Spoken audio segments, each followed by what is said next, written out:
First question में हमें P, Q and R की वैल्यूज को फाइंड आउट करने को कहा गया है।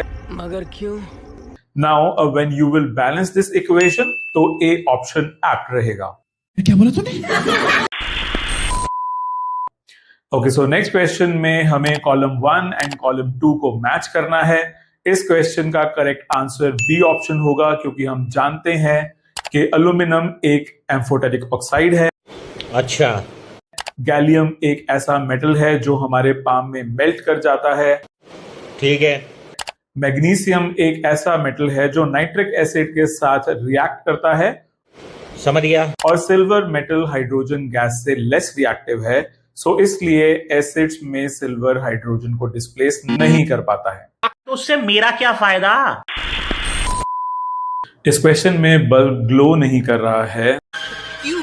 क्या हुई? का सॉल्यूशन C2H5OH यानी इथेनॉल है, क्योंकि बाकी सभी सॉल्यूशंस एसिडिक हैं एंड इलेक्ट्रिसिटी को कंडक्ट करते हैं। CO2 भी वाटर के साथ रिएक्ट करके कार्बोनिक एसिड बना देता है, जो अगेन H पॉजिटिव आयंस को रिलीज करता है। क्या बात है सर, क्या बात है सर, क्या बात, ये बात है।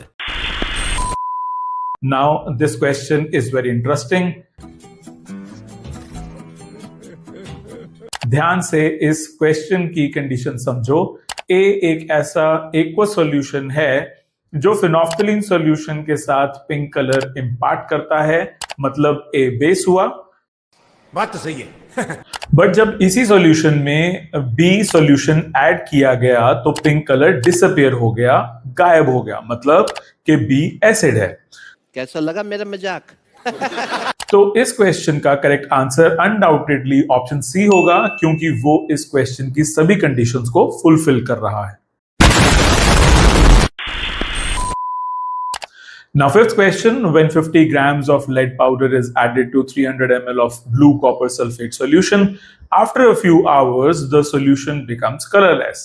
This is an example of C displacement reaction, because we know that lead is more reactive than copper and hence will displace the copper from its solution. ऐसे तो नहीं होता है। The electronic configuration of three elements X, Y and Z are, so X की electronic configuration यहाँ पे 2,8,7 मतलब chlorine, यानी कि ये एक नॉन मेटल है। Y is 2,8,2 मतलब मैग्नीशियम, यानी कि ये एक मेटल है। एंड Z is 2,8 मतलब नियॉन, यानी कि ये एक नोबल गैस है। सो इसके लिए भी ऑप्शन सी एप्ट रहेगा, बिकॉज X एक नॉन मेटल है एंड Y एक मेटल। नहीं। चलिए, सो सेवेंथ क्वेश्चन में हमें एंडोथर्मिक रिएक्शन का एग्जाम्पल बताना है। सो इसका आंसर ऑप्शन बी है, क्योंकि कुकिंग ऑफ फूड में हीट को एब्जॉर्ब किया जाता है। सो ये एक एंडोथर्मिक रिएक्शन है। ये तो लेटेस्ट न्यूज़ है। तो एट्थ क्वेश्चन में हमसे पूछा गया है कि ग्लूकोज की ऑक्सीडेशन पर सबसे ज्यादा एटीपी मॉलिक्यूल्स किस इवेंट में बनते हैं। सो इसका करेक्ट आंसर ऑप्शन डी है, क्योंकि हमने पढ़ा है कि एरोबिक रेस्पिरेशन में सबसे ज्यादा एटीपी मॉलिक्यूल्स प्रोड्यूस होते हैं, अप्रोक्सीमेटली 38 मॉलिक्यूल्स, और इस प्रोसेस में CO2 की फॉर्मेशन होती है इन माइटोकॉन्ड्रिया।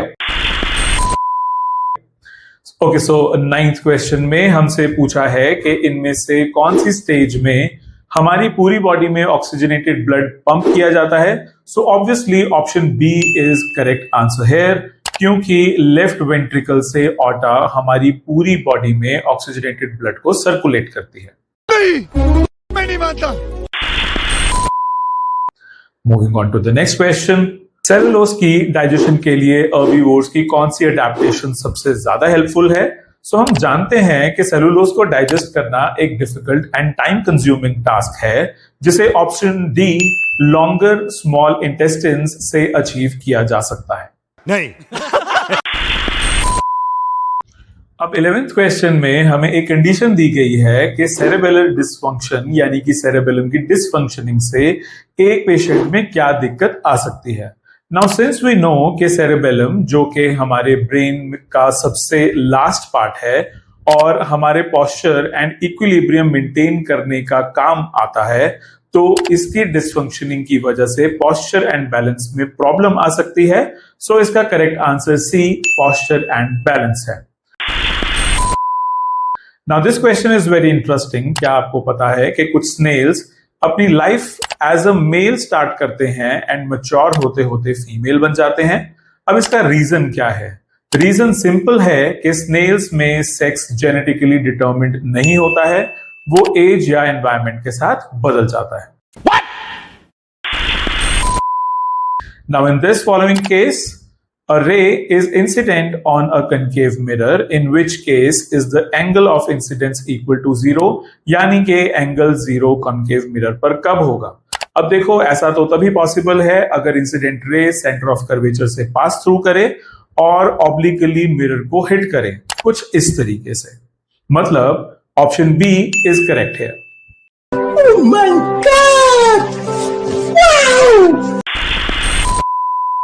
अब इस फिगर में हमें A and B find out करने को कहा गया है। सो क्लियरली ऑप्शन सी मतलब A is red and B is violet here. Moving on to the next question. Question number 15 में हमें इनकरेक्ट स्टेटमेंट बतानी है। बाकी सभी स्टेटमेंट्स सही हैं, but option C is incorrect here. Producers 10% light energy नहीं बल्कि सिर्फ 1% एनर्जी यूटिलाइज करते हैं। झूठ बोल रहा है। इनमें से कौन सा रोल इकोसिस्टम में डिकम्पोजर्स का नहीं है? बाकी सब तो ठीक है, but option B enrichment of oxygen in atmosphere decomposers का काम नहीं है। हालांकि वो enrichment of nitrogen in soil and atmosphere जरूर करते हैं। ये बड़ी अच्छी बात कही आप। हेलो माय टाइम बिलियनियर्स, क्या तुम्हें भी असर्शन एंड रीजन सॉल्व करने में प्रॉब्लम आ रही है?